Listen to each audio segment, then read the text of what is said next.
हरे कृष्णा कृष्णा कृष्णा हरे हरे, हरे राम राम राम हरे हरे। हरे कृष्णा। तो अभी लास्ट 4-5 सप्ताह हमने माता पिता को बच्चों का ध्यान कैसे रखना चाहिए उसके ऊपर चर्चा की थी। अभी हम जो भक्ति के लिए जो बहुत जरूरी है वो 4 चीजों के बारे में डिस्कस करेंगे। जैसे हम स्कूल में पढ़ते हैं तो सबसे पहले क्या ABCD से शुरू होता है, क ख ग या ABC, कौन से मीडियम में पढ़ते हैं उसके हिसाब से होता है। तो भक्ति में भी क्या है कि शुरुआत ABCD से ही होती है। तो ABCD से अगर हम शुरुआत करेंगे तो धीरे धीरे Z तक पहुंचेंगे, कंप्लीशन होगा हमारा। तो वैसे ही अगर हम स्पिरिचुअल ABCD की बात करते हैं तो उसमें सबसे इंपॉर्टेंट है ए से मतलब एसोसिएशन, भक्तों का संग। तो कितने लोग मानते हैं कि भक्तों का संग जरूरी है? सब मानते हैं। आप प्रयोग कीजिए, थोड़ा दिन आप सत्संग में आना बंद कर दीजिए, सत्संग बंद हो जाएगा। मतलब वो करना नहीं है। आप सिर्फ सोचिए कि जब कोरोना का समय चल रहा था, 1-1.5 साल का समय था जब रेगुलर प्रोग्राम्स नहीं हो पा रहे थे, तो उस समय हमें भक्तों का संग नहीं मिल पा रहा था। ऑनलाइन प्रोग्राम हम कर लेते थे लेकिन उतना फायदा नहीं मिलता जितना हम भक्तों को पर्सनली मिलते हैं। अभी ऑनलाइन कोई क्लास अटेंड करते हैं तो उसमें कितना ध्यान रहता है, और जब हम पर्सनली कहीं पे भी मंदिर में या कोई सत्संग प्रोग्राम में जाके अटेंड करते हैं तो उसका बहुत ही महत्व रहता है। तो एसोसिएशन बहुत जरूरी है, लेकिन एसोसिएशन कैसा होना चाहिए वो हमें पता होना चाहिए। तो अब सामान्य रूप से हम देखते हैं कि जैसे कोई बच्चा हॉस्टल में पढ़ने को जाता है, 12वीं के बाद एडमिशन लग गया बाहर दूर, तो हॉस्टल में रहना पड़ता है। अभी आपका भाग्य अच्छा है और आपको ऐसे बच्चों के रूम में पार्टनर है कि जो भक्ति कर रहे हैं, जो सुबह जल्दी उठ जाते हैं, जो स्नान करके पूजा करते हैं, जो जप करते हैं, सत्संग में जाते हैं। अगर वैसा संग प्राप्त हो गया तो आपका जो पढ़ाई है वो भी अच्छे से होगा और साथ साथ में आपकी भक्ति भी अच्छे से होगी। जैसे हमारे उदाहरण है दामोदर चैतन्य प्रभु। तो जब वो KM हॉस्टल में थे, मैं JM हॉस्टल में था, वहाँ पे मेडिकल के स्टूडेंट थे, तो जो एक्सेस जो स्टूडेंट रहते थे उनको KM Kanhaiyalal Munshi hall KM hall में उनको रखा जाता था। तो वहाँ पे और फैकल्टी के भी बच्चे थे, तो वहाँ पे ऑलरेडी कुछ प्रोग्राम होता था भक्ति का, इस्कॉन का प्रोग्राम होता था वहाँ पे, तो जाना चालू हो गया उनका वहाँ पे, क्योंकि ऑलरेडी वहाँ पे प्रोग्राम हो रहा था। तो उनको एसोसिएशन मिला और फिर धीरे धीरे उनको सेवाएं मिलने लगी, और ऐसा हो गया कि फिर वही कोऑर्डिनेटर हो गए थे और उनकी दीक्षा हो गई। और उन्होंने फिर क्या, हमारा मेडिकल हॉस्पिटल में जो कॉलेज का हॉस्टल था कोठी में, वहाँ पे उन्होंने प्रोग्राम अरेंज 2 साल बाद, 2001-2 के आसपास में। और वहाँ पे 70-80 बच्चे थे जो रेगुलर DYS कोर्स रहता है, कमल लोचन प्रभु ने लिया था, तो वहाँ पे सब बच्चे आते थे। तो मतलब एक किसी व्यक्ति को एसोसिएशन मिला तो वो व्यक्ति अन्य काफी लोगों को उसका लाभ दे सकता है। वैसे अगर उससे विपरीत देखें तो अगर कोई व्यक्ति है उसको ऐसा एसोसिएशन मिला कि जहाँ पे सब स्मोकिंग कर रहे हैं, अल्कोहल ले रहे हैं, तंबाकू खा रहे हैं, लेट उठते हैं, पढ़ाई नहीं करते हैं, तो फिर क्या एटी-केटी का कल्चर हो जाएगा। वहां पे पढ़ाई भी नहीं होगा, भक्ति भी नहीं होगा और गलत आदतें लगेगी। तो मेरा खुद का अनुभव है कि मतलब मेरे कुछ सीनियर्स थे जो 93-94% लेके मेडिकल कॉलेज में एडमिशन लिया था, मैं आज से 25 साल पहले की बात कर रहा हूँ। उसके बावजूद गलत संग की वजह से फिर उनको अल्कोहल, स्मोकिंग और गलत आदतें लग गई थी, जिसकी वजह से उनका मेडिकल का सब्जेक्ट 2-3 साल और पढ़ाई करना पड़ा उनको। तो जो 5 साल का कोर्स था वो 8-9 साल में उनका कंप्लीट हुआ, और वो MBBS के बाद फिर कुछ आगे पढ़ाई नहीं कर पाए क्योंकि वो उतना उसमें ही थक गए। और जो अच्छे बच्चे थे वो MBBS किया, MD MS किया, MCH DM किया उन्होंने, तो वो आगे बढ़ गए। तो अगर हमको भौतिक जीवन में भी अगर आगे बढ़ना है तो भी अच्छे लोगों का संग करना पड़ेगा।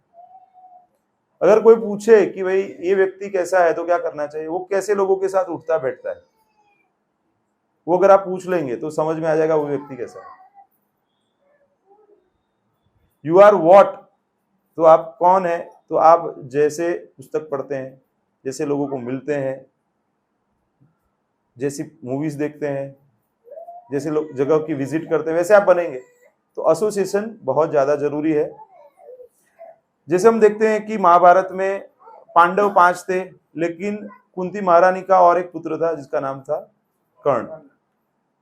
तो कर्ण तो बहुत दानवीर थे और वो उनकी अच्छी बात थी, लेकिन वो कुंती माता ने क्या कि मैरिज के पहले उनका जन्म हुआ था तो उनको छोड़ना पड़ा था, और उनको जो एक सूत है उन्होंने बड़ा किया, इसलिए उनको सूत पुत्र बोला जाता था, और उनका एक कुछ अपमान होता था। तो दुर्योधन को लगा कि ये अच्छा वॉरियर है, इनको अपने साइड पे कर लेते हैं।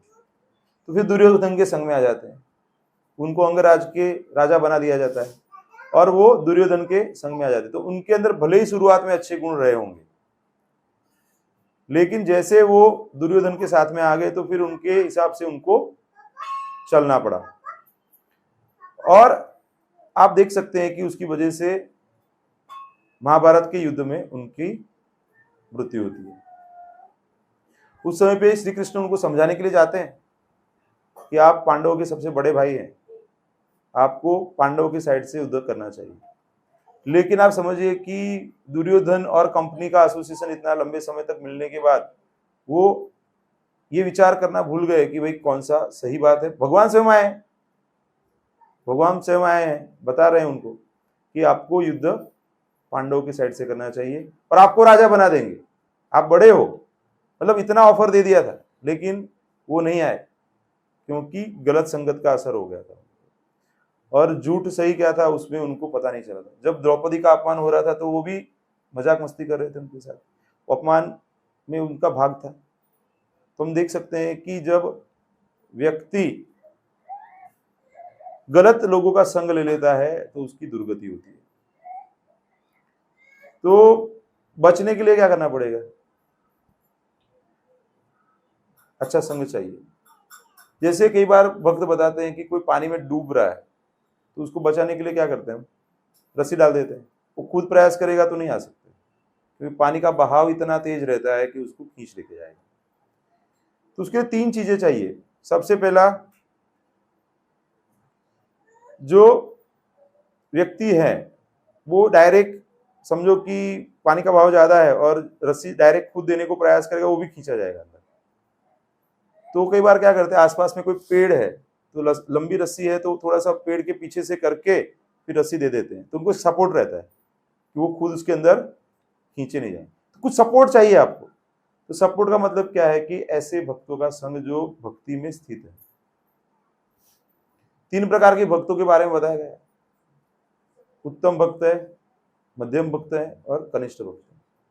तो हम सब ज्यादातर कनिष्ठ भक्त हैं, लेकिन कुछ ऐसे भक्त हैं जो काफी सालों से भक्ति में लगे हुए हैं और जिनकी श्रद्धा एकदम स्ट्रांग है, शास्त्र का पूरा उनको ज्ञान है और उनको कोई भी हटा नहीं सकता है, तो वो मध्यम अधिकारी है।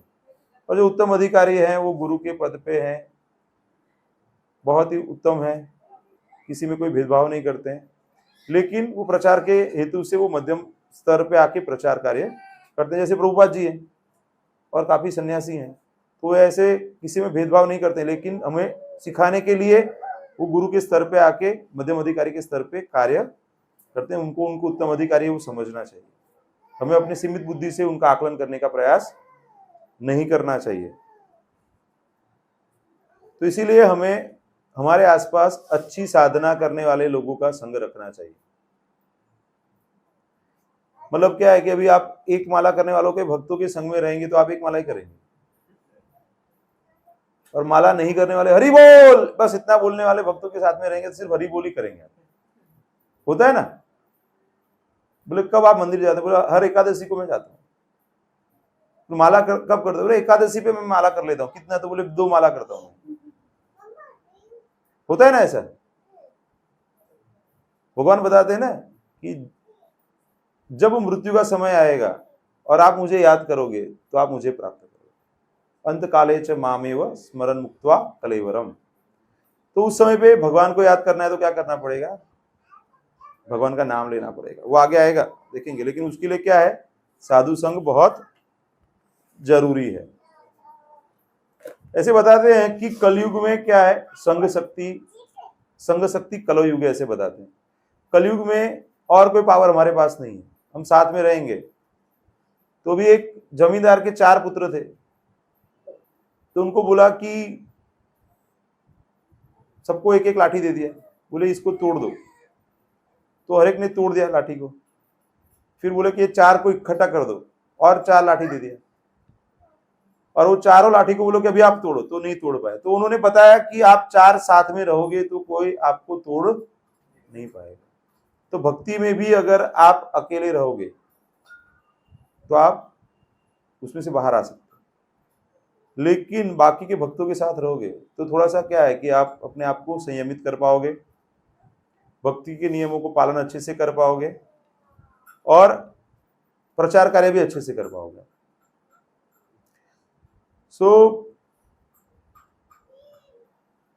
जैसे अभी कहीं पे प्रोग्राम होता है, जैसे हमारा यहाँ पे प्रोग्राम है, तो गुरुवार को मैसेज आ जाता है कि भाई ऐसे ऐसे प्रोग्राम है, संडे को प्रोग्राम है तो शनिवार को मैसेज आ जाता है कितने भक्त आने वाले हैं। तो अगर ये समझो कि महीने में एक ही बार करेंगे तो आएंगे लोग ज्यादा।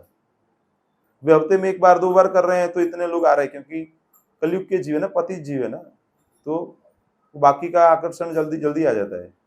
अभी नवरात्रि आएगी, अभी ये आएगा, अरे उसका ये करना है, वो करना है, मतलब सबको क्या है, कृष्ण भक्ति में रस नहीं आता। बाकी सब चीजों के अंदर रस जल्दी आ जाता है, क्योंकि भगवान स्वयं बताते हैं ना कि कलयुग के जो जीव हैं उनको जो टेम्पररी जो चीजें मिलते हैं उसके अंदर रस जल्दी आ जाता है। भगवान इसलिए बताते हैं ना कि ब्रह्मांड भ्रमिते को न भाग्यवान जीव गुरु कृष्ण प्रसादे पाए भक्ति लता बीज। तो ब्रह्मांड में तो बहुत जीव है, लेकिन उसमें से कोई कोई जीव है जिसको कृष्ण और गुरु की कृपा से भक्ति लता बीज प्राप्त होता है। तो हम सभी भाग्यवान हैं कि हमें सत्संग की प्राप्ति हुई है, भक्तों का संग मिल रहा है। साथ साथ में काफी भक्त हैं जो 16 माला कर रहे हैं, काफी भक्त हैं 16 माला के नजदीक पहुंच रहे हैं। कितने भक्त हैं जो 16 माला कर रहे हैं? ज्यादातर भक्त कर रहे हैं। कितने भक्त हैं जो अभी माला नहीं कर रहे हैं? है कोई? सब कर तो रहे हैं।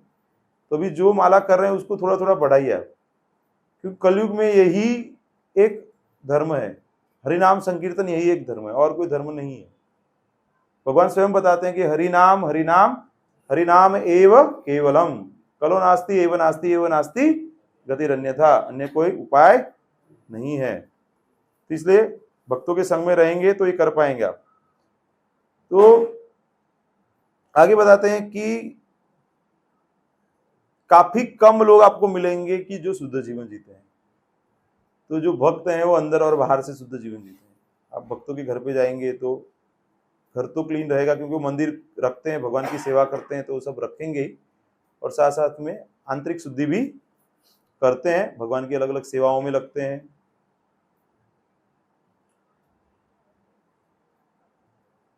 तो अगर किसी को आपको बचाना है तो पहले क्या आपको बचना पड़ेगा? जो डूबा हुआ है किसी को बचा सकता है क्या? तो हमें अगर किसी को मदद करनी है तो हमें क्या करना पड़ेगा? पहले हमें हमारी मदद करनी पड़ेगी। कितने लोग फ्लाइट में प्रवास किया है?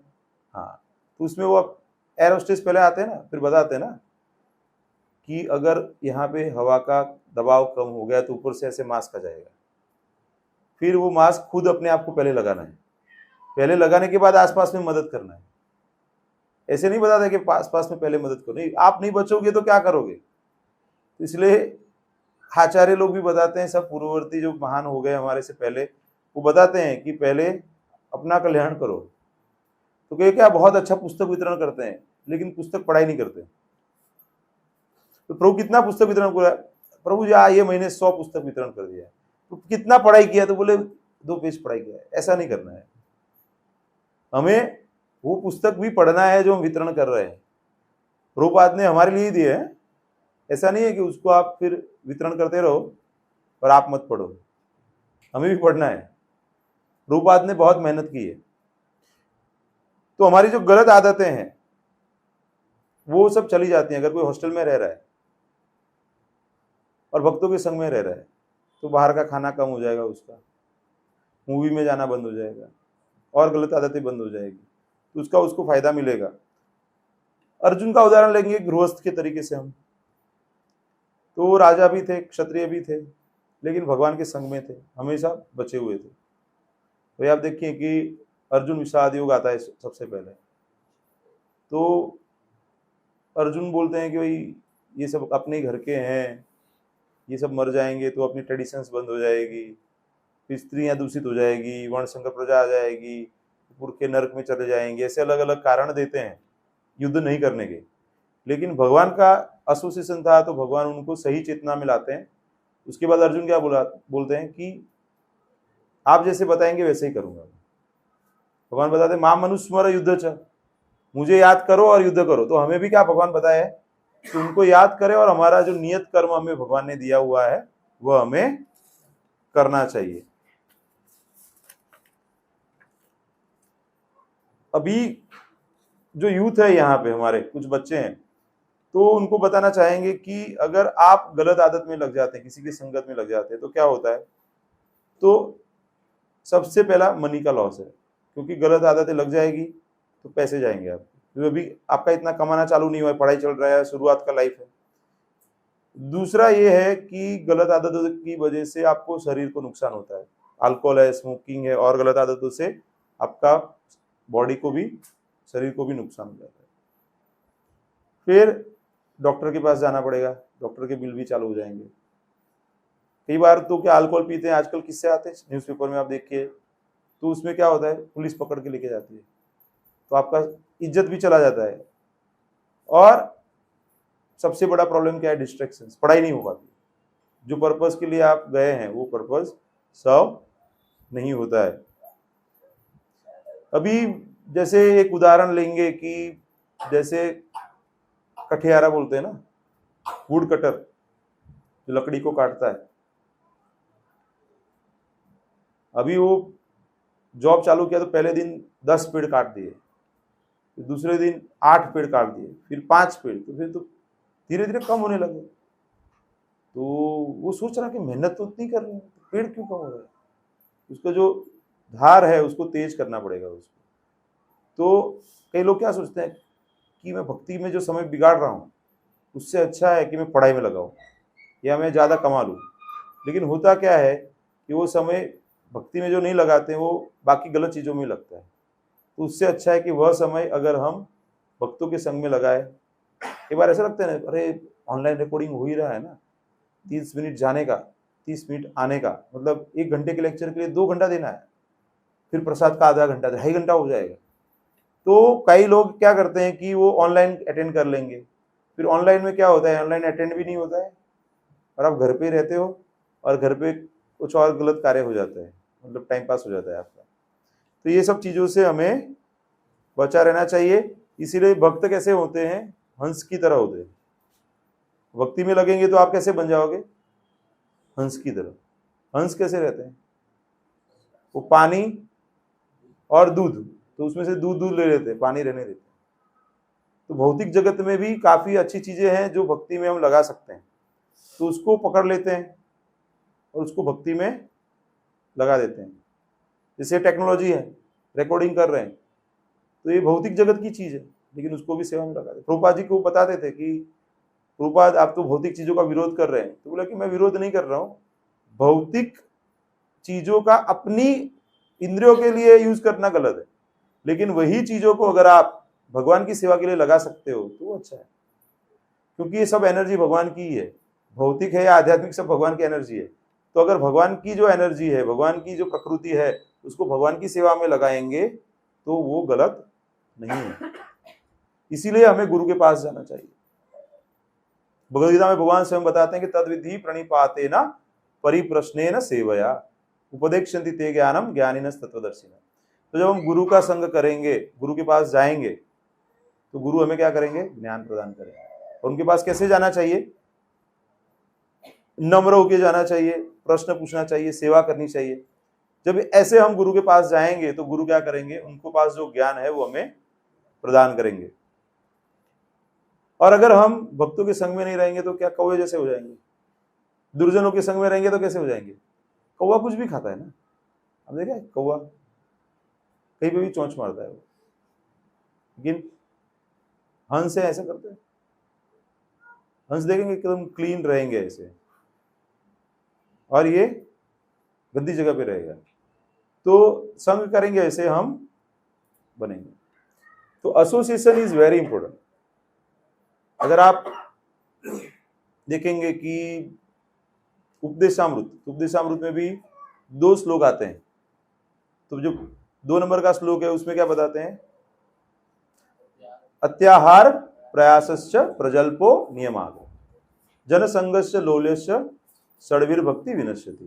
तो यहाँ पे क्या बताते हैं, जनसंग, भक्ति कैसे खराब होगी आपकी,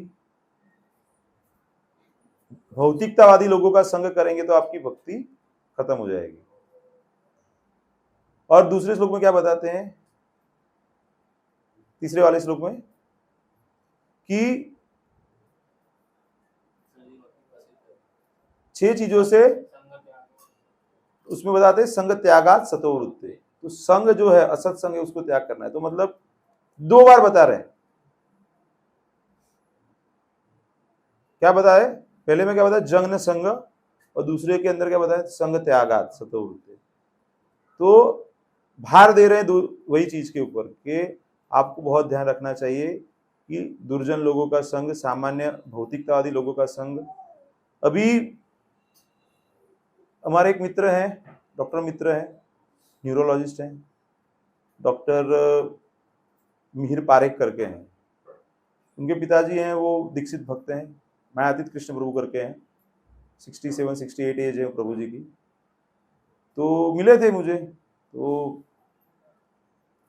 वो बड़ी सोसाइटी में रहते हैं, मतलब वहाँ पे नीचे क्लब है, वहाँ पे सब फैसिलिटीज़ हैं, 4 BHK 6 BHK के फ्लैट्स बंगलोज है वहाँ पे। तो मुझे बता रहे थे कि मतलब वो बहुत नीचे जाते ही नहीं है, क्योंकि नीचे जाते हैं तो बाकी के सब लोग क्या पॉलिटिक्स की बातें करते हैं और अलग अलग बातें करते हैं, देश में क्या चल रहा है, इधर क्या चल रहा है, उधर क्या चल रहा है। तो वो क्या करते हैं, घर में मंदिर बनाया हुआ है, भगवान की सेवा करते हैं, पुस्तकों की पढ़ाई करते हैं, जप करते हैं, और दिन में 1 आध बार मंदिर आके दर्शन करके वो चले जाते हैं। और फ्री टाइम रहता है तो ऑनलाइन, अभी उम्र है तो बहुत ज़्यादा बाहर नहीं निकलते हैं, लेकिन ऑनलाइन जितने भी क्लासेस पॉसिबल हैं वो सब करते रहते हैं। तो कैसे ना कैसे करके वो 2 चीज़ों का ध्यान रखते हैं।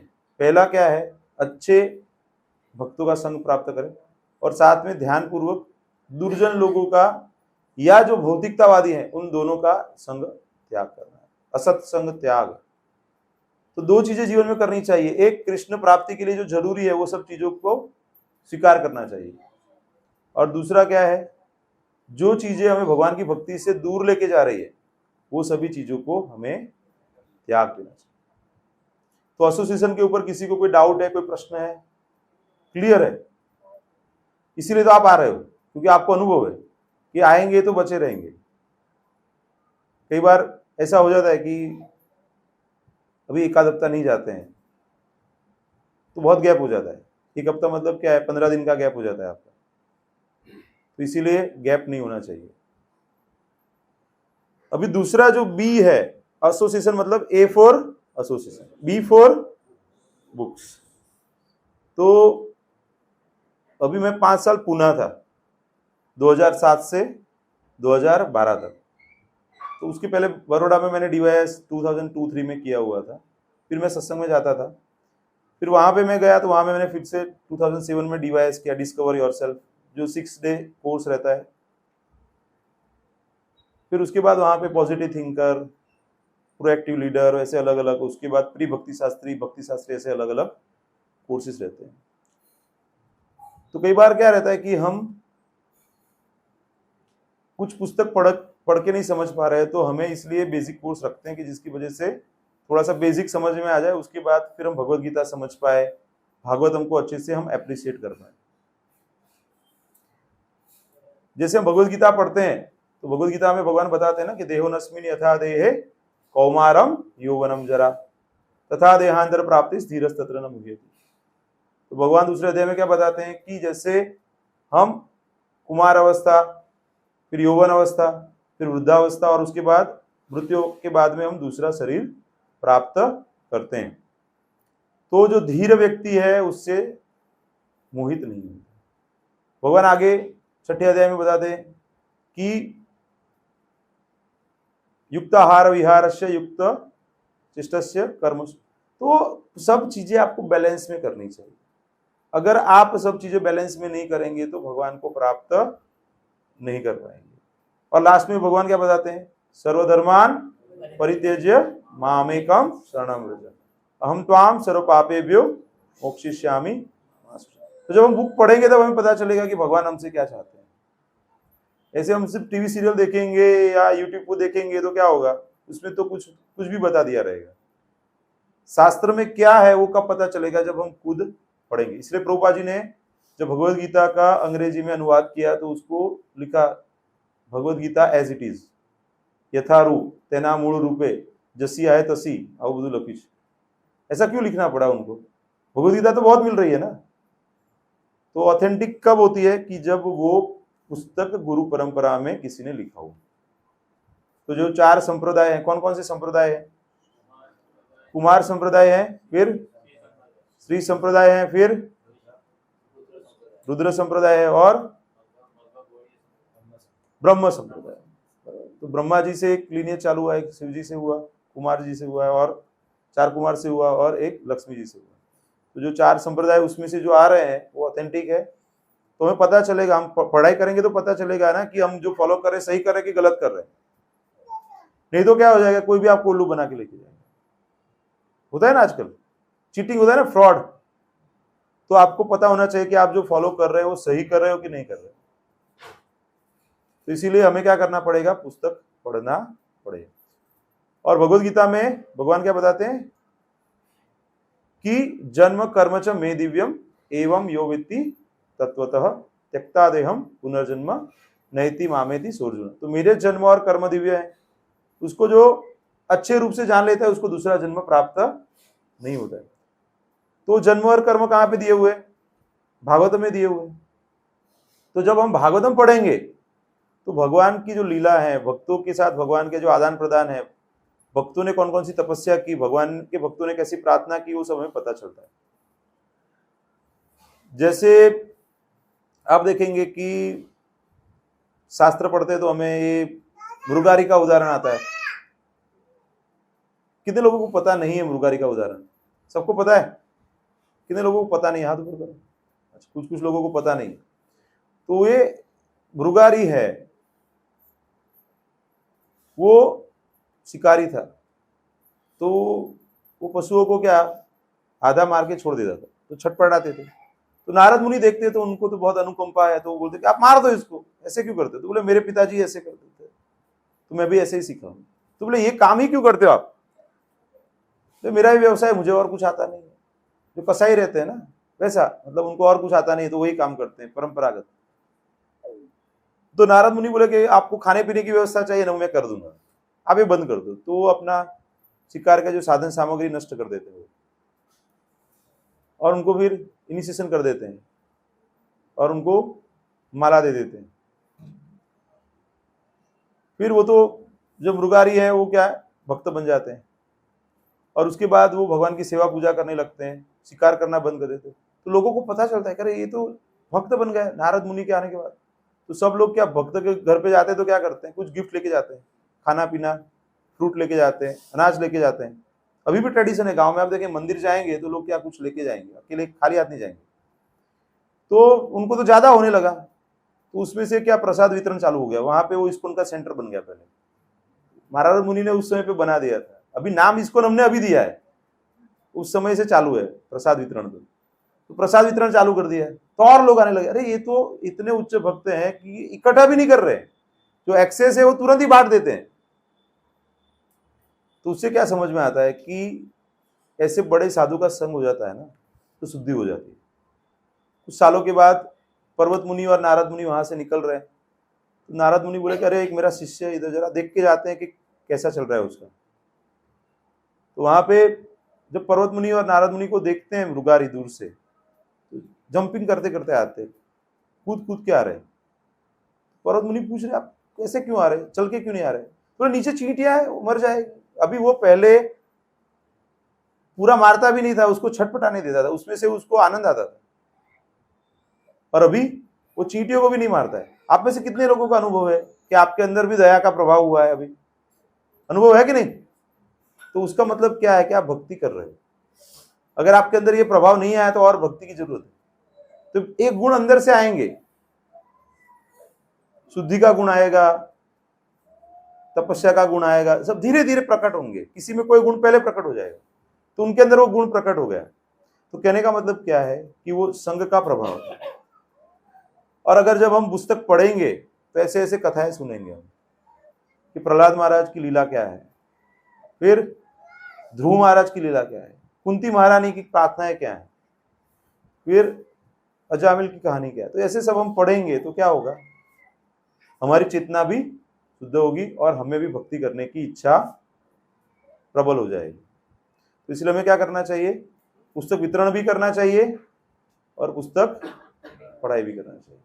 तो कितने भक्त हैं पुस्तक रेगुलर पढ़ाई कर रहे हैं?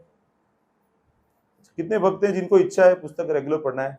तो कुछ नहीं करना है आपको, जहां पे बैठते हैं ना, घर पे हॉल है कहीं पे, प्रभात का कोई पुस्तक रख दो आप, और नियम बना लो कि भाई खाना खाने से पहले एक पेज पढ़ना है। ज्यादा मत पढ़ो, ज्यादा नहीं पढ़ने का, ज्यादा नहीं पढ़ना है। कितना पेज पढ़ना है? एक पेज पढ़ना है। फिर क्या होगा, चलो अभी एक माला से पहले एक पेज पढ़ लेते हैं, तो धीरे धीरे पढ़ाई चालू होगा। एक साथ ज्यादा नहीं पढ़ना है, एक साथ વધારે जमिए तो आप अपचो थी जाए। फिर अरे ये तो 10 दिन का पढ़ लिया, 10 पेज हो गया ना, प्रभु जी ने बोला था एक पेज पढ़ना है, तो एक एक पेज पढ़ना है आपको। लेकिन हर रोज एक एक पेज पढ़ेंगे तो एक श्लोक हो जाएगा आपका, सही है? तो 2 साल में पूरा भगवत गीता हो जाएगा। Page bye page become a says, आप संत बन जाएंगे। संत का मतलब ऐसा नहीं है कि मतलब सब छोड़ दिया है, तो घर में रह के भी आप संत बन सकते हैं, भगवान की सेवा में लग सकते हैं।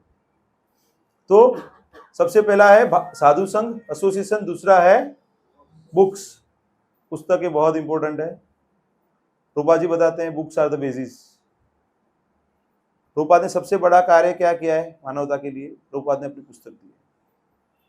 रूपा जब पुस्तक लिखते थे उसके बाद अपने पुस्तक खुद पढ़ते थे, तो उनके भक्त, उनके जो शिष्य थे वो पूछते थे प्रभुपाद आप आपके पुस्तक क्यों पढ़ रहे हैं? ज्यादातर जो ऑथर है अपने पुस्तक थोड़ी पढ़ते हैं। तो बोले ये मेरे नहीं लिखे हुए, ये कृष्ण ने लिखवाए है, इसीलिए तो इतना सब डिस्ट्रीब्यूशन हो रहा है।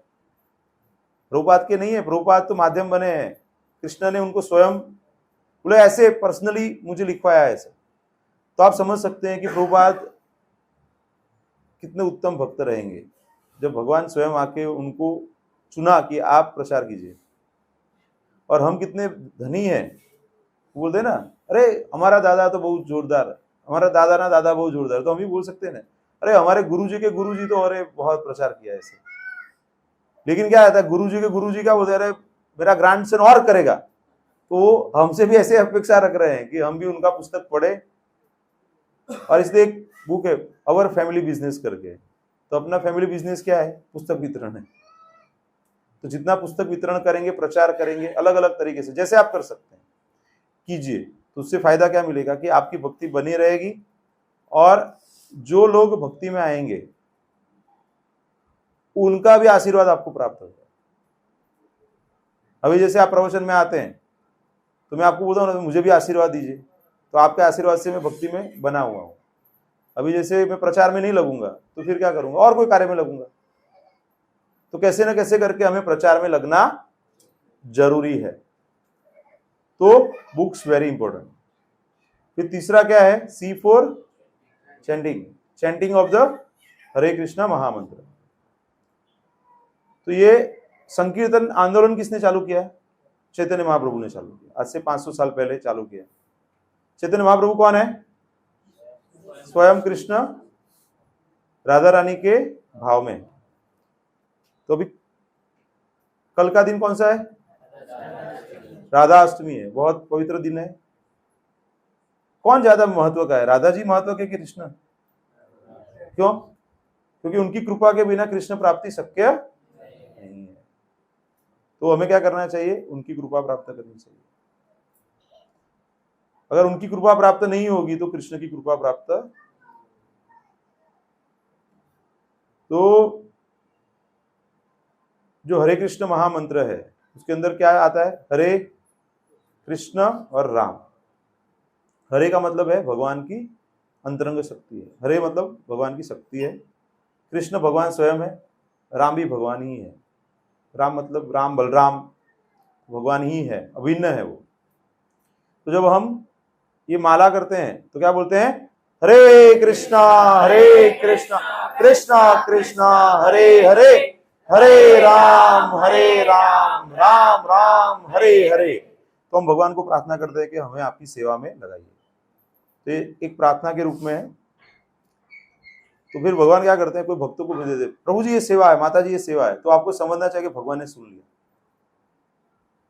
और अगर कोई सेवा में आपको नहीं लगा रहा है तो समझना है कि आप अच्छे से प्रार्थना नहीं कर रहे। समझ रहे ना आप? तो चैतन्य महाप्रभु ने क्या दिया है? 8 श्लोक दिए। कौन से 8 श्लोक दिए हैं? शिक्षाष्टक। तो सबसे पहला श्लोक क्या है?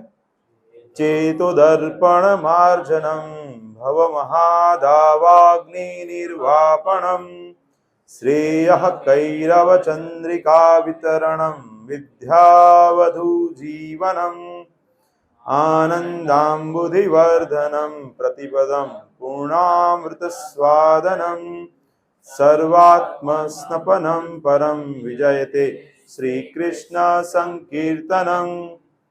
तो ये श्लोक में बता ये रहे हैं कि चेतना रूपी हमारा जो दर्पण है उसको क्लीन करना चाहिए। चेतो दर्पण मार्जनम। और लास्ट में क्या बताते? ये संकीर्तन का जय हो। तो कहने का मतलब यह है कि हमें हमारा चेतना रूपी दर्पण मार्जन करना चाहिए। इसके लिए हमें ये संकीर्तन आंदोलन में जुड़ना चाहिए। सरल बना दिया है ना, कलयुग में सरल बना दिया है।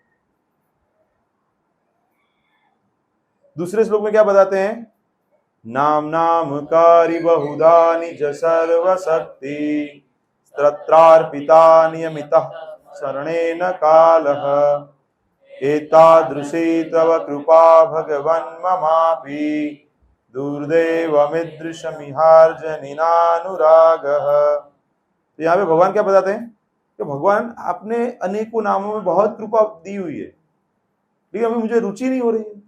कई बार क्या होता है कि कोई बीमार है ना, तो उसको हम खाना देते हैं ना, हमारे कॉमन होता है हॉस्पिटल में, तो अभी मूड ही नहीं हो रहा है खाने का, खाना ही नहीं है, घर से मंगवाओ, ये मंगवाओ, मतलब फिर घर से आता है वो भी नहीं खाते क्योंकि दवाई की वजह से टेस्ट नहीं आता है, बीमारी की वजह से। तो हमारा भी ऐसा ही है। हमें क्या हुआ है? अविद्या रूपी पी लिया हुआ है। तो हमें क्या भगवान के नाम में रुचि नहीं, इसलिए हम लोगों को बोलना पड़ता है चलो 2 माला करो, 4 माला करो, बढ़ाओ। अभी लोगों को लगता है ये क्या पीछे लगे हुए हैं। तो अभी क्या है? अभी पीले में से निकालना तो पड़ेगा ना आपको। भगवान का नाम क्या है? शुगर कैंडी जैसा है, मीठा है, लेकिन क्या है, जिसको पी लिया हुआ है ना वो क्या करता है? उसको नाम लेना अच्छा लगता है, वैसा है। उसमें से हम जब नाम लेंगे, दवाई तो वही है ना,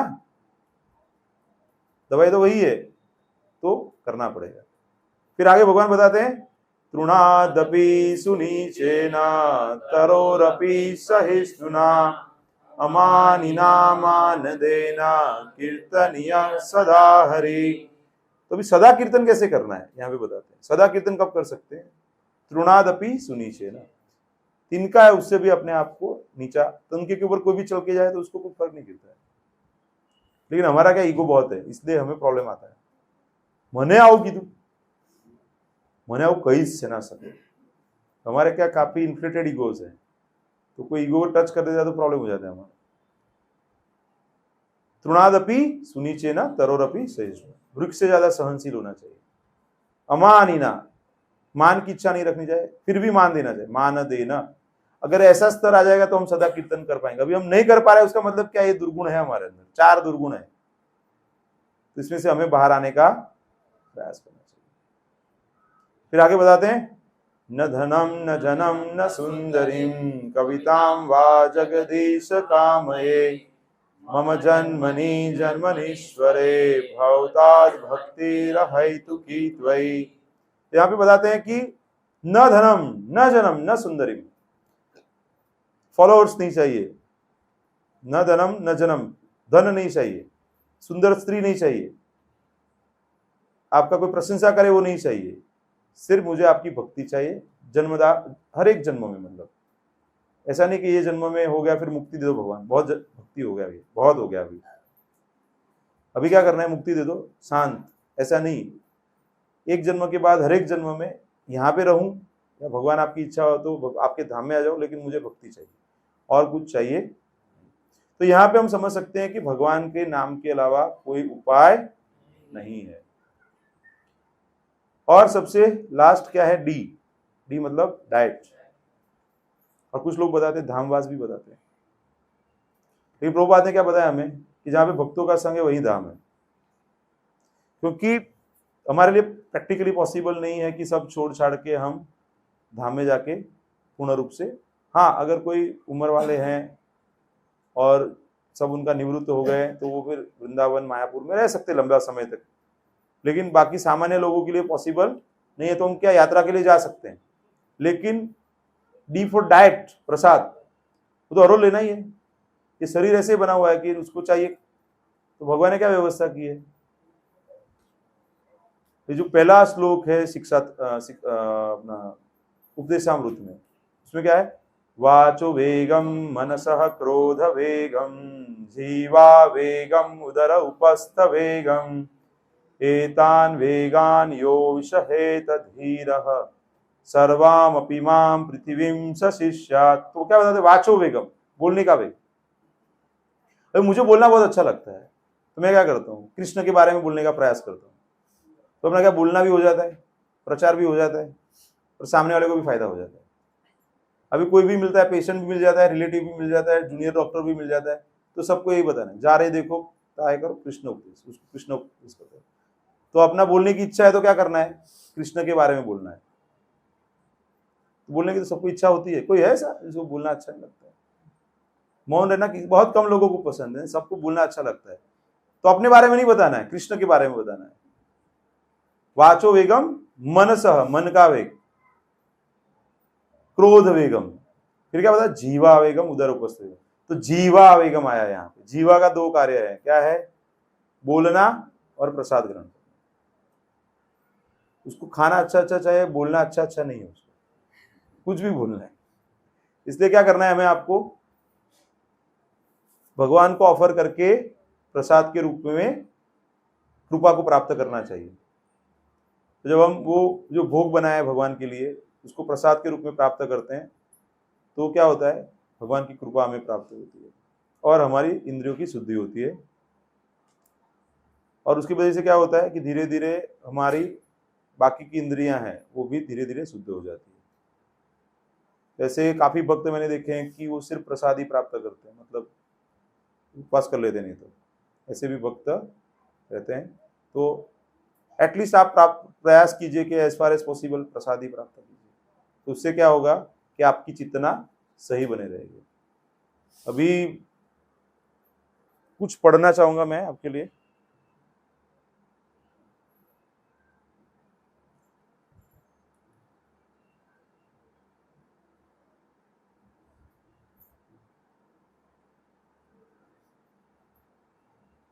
स्टैंडर्ड्स के बारे में मैं बताऊंगा आपको।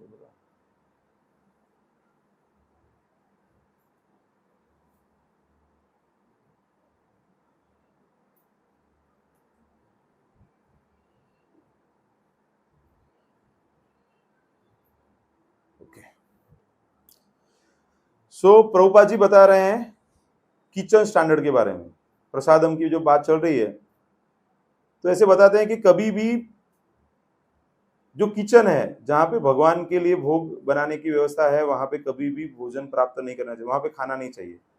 जहाँ पे भगवान के लिए प्रसाद के लिए हम भोग बनाते हैं वहां पे खाना नहीं चाहिए। तो आपको और कमरा है और जगह है जहाँ पे बैठ के आपको खाना चाहिए, मतलब कुछ लोग क्या वहीं पे प्रसाद भी बन रहा है वहीं पे खाना खा रहे हैं, ऐसे नहीं करना चाहिए। So kitchen should be considered as good as the lord's room, भगवान का जगह है। And nobody should wear shoes in the kitchen. कुछ लोगों को आदत है ना, वो शूज पहन के घर में भी रहते हैं, अलग रखते हैं घर के जूते, लेकिन जूते पहन के घर में नहीं रहना चाहिए। तो फॉरेन में वो कल्चर है ना, इसलिए प्रभुपाद को ऐसे लिखना पड़ा है। इंडिया में ऐसा नहीं है, लेकिन फॉरेन में ऐसा कल्चर है कि वो लोग घर में भी जूते पहन के घूमते हैं, उनको ऐसा मतलब अपने जैसा वो नहीं रहता है। इंडिया में भी काफी लोग ऐसे सीखा है, घर में जूते पहन के घूमते हैं। मतलब हम लोग क्या जूते को घर से बाहर रखते हैं, क्योंकि हमारे घर में भगवान का वास रहता है, भगवान का मंदिर रहता है, तो हम ऐसा नहीं करते हैं। Smelling and testing of the foods being prepared for the Lord should never be done. कैसा है, लाओ जरा, सही है कि नहीं, ऐसा नहीं करना है हमें। Talking within the kitchen should be the only what is necessary for preparing the prasadam or about the Lord. कुछ जरूरत है तो बातचीत कर सकते हो, उसके अलावा और कुछ नहीं करना। बेस्ट क्या है कि आप अगर ऐसा लग रहा है कि आप बोर हो रहे हैं, कई बार कुछ भक्तों को मोनोटोनस सेवा दी जाती है, सब्जी कटिंग करना है, तो आप साथ में क्या कर सकते हैं कि कीर्तन सुन सकते हैं, प्रभुपाद का या गुरु महाराज का प्रवचन सुन सकते हैं। मतलब तो साथ में दो काम हो जाएंगे ना। समझो आपकी 1 या 2 घंटे की सेवा है, तो उसके अंदर आपका 2 प्रवचन सुन के हो जाएगा, साथ में कीर्तन सुन सकते हैं, तो मतलब काफी और चीजें भी आपको एंगेजमेंट कर सकते हैं। फिर आगे बताते हैं कि and dirty dishes those taken from kitchen and eaten from should not be brought back into the kitchen, but if there is no other place to wash them then they should be put into sink and washed immediately.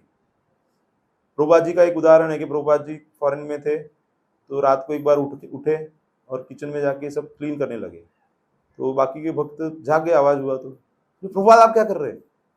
तो बोले कि आप लोगों ने clean नहीं किया। तो प्रभुपाद सब लेट हुआ था, तो वो हमको लगा कि कल कर लेंगे। तो प्रभुपाद बोले ऐसे नहीं करना, जो भगवान की सेवा में जो सब हम चीजें लगाए उसको क्लीन रखना है, क्योंकि माया तो यही तो ध्यान रखती है ना कि कब आप अशुद्ध हो जाओ तो आपके अंदर प्रवेश कर ले, उसके थ्रू प्रवेश कर लेंगे आप।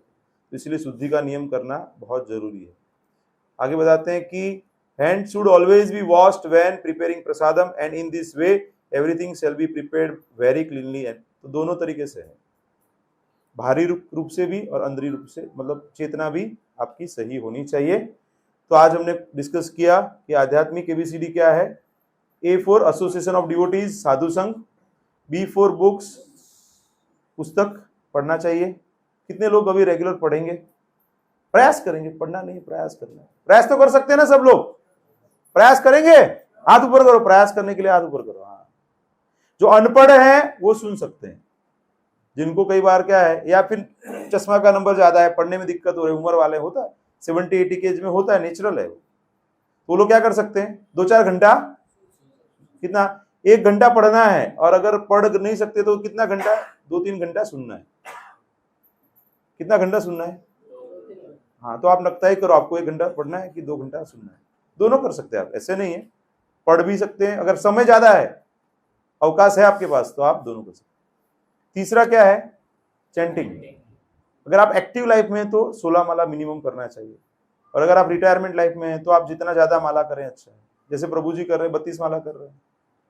मेरे जो अंकल हैं, 82 एज है, तो 64 माला करते हैं।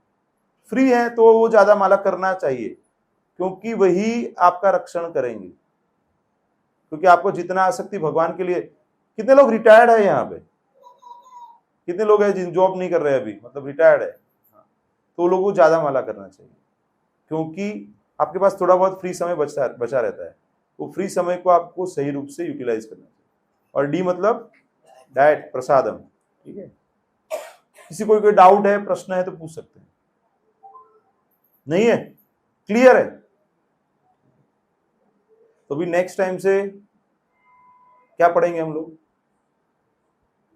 ईशोपनिषद पढ़ेंगे। थोड़ा सा बीच में 4-5 हफ्ते हमने थोड़ा सा ब्रेक लिया, थोड़ा सा बेसिक लेक्चर्स रखे। ईशोपनिषद रखेंगे तो उसमें क्या थोड़ा फिलोसॉफी ज्यादा है, लेकिन उसको भी क्या है कि समझना जरूरी है, क्योंकि प्रभुपाद जी ने जो बताया कि भक्ति शास्त्री सबके पास डिग्री होना चाहिए। डिग्री आप लेके आए हो कि नहीं आए हो, भक्ति शास्त्री डिग्री सबके पास होना चाहिए। तो भक्ति शास्त्री डिग्री के लिए जो 4 ग्रंथ बताए गए, उसमें से सबसे पहला ग्रंथ है भगवद गीता है, वो तो सब भक्तों ने ज़्यादातर पढ़ लिया है। उसके बाद है उपदेशामृत, वो हमने पढ़ाई किया है। अगर किसी ने नहीं पढ़ा है तो हमारे रिकॉर्डेड वीडियो जो पद्मनाभ कृष्ण प्रभु के चैनल है उसमें अवेलेबल रहेंगे। उसके बाद हमने भक्ति रसामृत सिंधु है, उसमें से जो शुरुआत के जो चैप्टर्स हैं फर्स्ट हाफ, तो वो पढ़ा हुआ है। और अभी चौथा पुस्तक जो है वो है श्री ईशोपनिषद, वो पढ़ेंगे। तो अभी आपको ये करना है कि कौन से भक्त, छोटा पुस्तक है, एकदम छोटा पुस्तक है, तो आपको ये करना है कि मतलब जो भक्त को जो लैंग्वेज में चाहिए वो लैंग्वेज में अवेलेबल करना पड़ेगा। ठीक है, तो हम क्या करेंगे कि ये हफ्ता है अपने पास, उसके अंदर हम अभी से पूछ लेंगे। तो अभी एक काम कर सकते हैं, ऐसे पोल बना सकते हैं, इसको कौन से लैंग्वेज में चाहिए तो वो कर देंगे, तो उसके हिसाब से हम मंगवा के फिर उनको जब नेक्स्ट टाइम आते हैं तो उनको दे सकते हैं। क्योंकि क्या है कि वो पुस्तक रहेगा तो आपको इजी रहेगा पढ़ने के लिए। और छोटा पुस्तक है, बहुत छोटा है, मतलब कम श्लोक है, इतना ज़्यादा श्लोक नहीं है उसके अंदर। तो 2-3 महीने में वो पुस्तक हमारा हो जाएगा। उसके बाद फिर हम भागवतम पढ़ेंगे। ठीक है, तो धीरे धीरे आगे बढ़ना है ना। और अभी भद्र पूर्णिमा आ रही है, तो भाद्र पक्ष है, श्राद्ध पक्ष है, तो अभी मतलब ज़्यादा से ज़्यादा डोनेशन करते हैं लोग अलग अलग तरीके से। तो सबसे अच्छा डोनेशन तो यही है कि हम प्रभुपाद की जो पुस्तक है वो लोगों को दें। उसके अंदर भी भागवतम का महत्व ज़्यादा है, तो अभी भागवतम थोड़ा डिस्काउंट प्राइस में मिल रहा है, तो उसको अपने लिए प्राप्त कीजिए। और किसी और को आपको गिफ्ट देना है तो आप दे सकते हैं। अभी लास्ट 2-3 साल में मेरे पिताजी और मेरे माताजी गए, तो उनके पीछे मैंने जो अपने मित्र है उनको सबको दिया, तो अभी वो लोग पढ़ रहे हैं। तो मैंने सोचा भी नहीं था कि वो पढ़ेंगे, लोग सब पढ़ रहे हैं।